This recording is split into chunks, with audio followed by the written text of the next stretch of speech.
Hey guys, as you can tell, I'm in the kitchen today, and it's not to replace anything and it's not to repair anything. Today I'm wearing my Chef Jeff coat because we are starting a new series on the channel, cooking.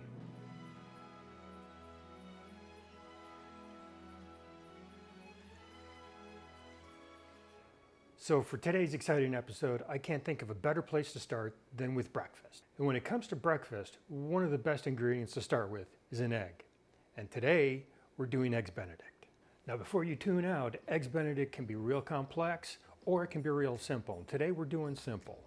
And so to make it easy, we're going to break it down into three simple parts. First, the egg. Second, the sauce. And third, the other stuff. First off, the egg. You want them fresh, the fresher the better, and you want to pull them out about a half hour before you start cooking to get up to room temp, because it makes everything easier. Next up is the hollandaise sauce, and you'll have to indulge me for a minute because it's story time. So when I was just getting started on my own, my dad gave me a copy of The Joy of Cooking, a fantastic cookbook, but that's been around for probably 100 years now. And this is the copy. It's seen better days, obviously, but on page 329 is blender hollandaise, and it is a fantastic, simple recipe we're going to use today. I'm not going to use a blender, I'm going to use a whisk, but that's what I do. And finally, the third part, the other stuff. And it really boils down to English muffins and a form of ham. For the English muffin, we can treat those a couple of different ways. One, we can put them in a toaster oven and just warm them up. We can put them in a toaster and give them a nice crispy crunch on the inside. Or we can go full Gordon Ramsay and put them on a grill and give them a little char. Today we're just going to put them in a toaster. For the ham, we're going with Canadian bacon. You can go with something from the deli counter, you can go with Sunday night leftovers, whatever you want, but Canadian bacon works nice and easy for us. Now when it comes to the Canadian bacon, all we're going to do is let it come up to room temperature, and then the sauce and the poached egg is going to warm it up when it's time to serve. We don't have to worry about frying it up or warming it or anything like that. Again, another easy, simple step. And the last tip, instead of using juice from an actual lemon, we're going to use something from an actual bottle. Now, all you purists out there, you can leave a nasty comment down below and I'll ignore it. I'll have the full recipe in the description down below, but for now, let's just get into it. So here we go. First thing I like to do is prep the sauce. Grab a bowl and 3 eggs to separate the yolks. Do what you wish with the whites. The easiest way to separate them is with your hand. I've found that flopping the yolk back and forth between the shell can only lead to no good. Whisk together the egg yolks, lemon juice, and the cayenne. The cayenne isn't going to make this spicy, but it'll brighten the flavor a lot. If you taste the cayenne, you added too much. Last prep step for the sauce is to put some butter into a pan, but we don't need to put any heat on it just yet. Now we're going to turn our attention to the eggs. Poaching an egg is as simple as dropping an egg in hot water until it forms a little ball. The perfect poached egg has a creamy yolk in the middle, while the white is solid and firm. There's a lot of tips and tricks out there, but I think I've got the greatest solution ever, and it's from Chef Adrian Cheatham. You need the vinegar and ramekins for this part. Fill each ramekin about half full with water and add 1 tablespoon of vinegar to each of them. Then crack an egg. They'll sit there for about 5 minutes while you turn your attention to the pan for poaching.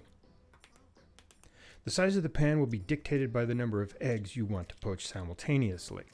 For the 4 eggs I'm making today, I'm using this low-sided 3-quart pan. The good rule of thumb, though, is that you want it to be wide and not necessarily tall. It should take about 5 or 6 minutes for the water to start simmering, which is just the right amount of time for the eggs sitting in the vinegar bath. Drop them in one at a time and you'll see the water stop simmering, but don't worry about it, it'll get back up to temp before you know it.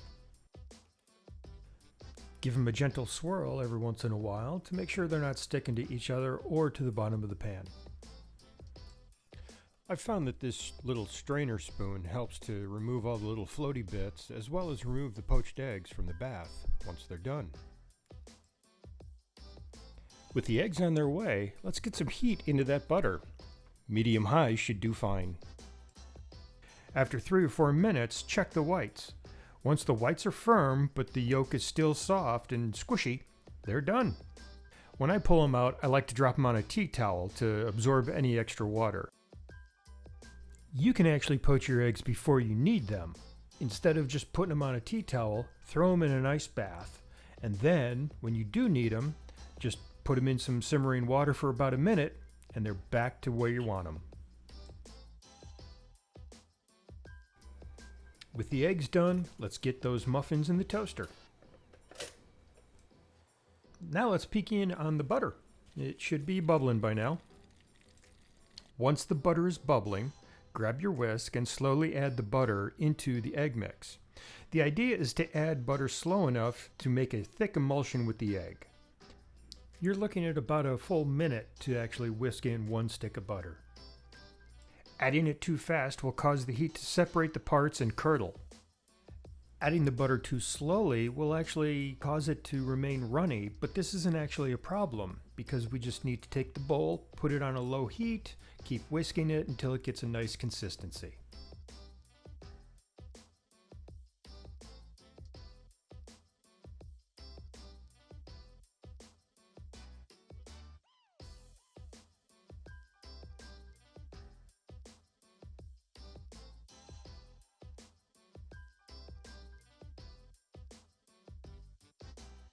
So sure enough, it's not hot enough and didn't get the right consistency, so we're going to put it on a burner and we're going to keep it whisking.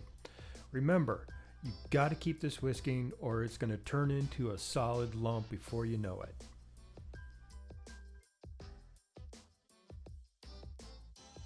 And if we timed everything out, those muffins should be done about now. And that's the 3 parts, so it's time to pull it all together. Plate the muffin and drop a dollop of the sauce on it. Next comes the ham, then a poached egg, and douse them with more sauce. Personally, I like to drown them with sauce, but you'll see. It's worth it.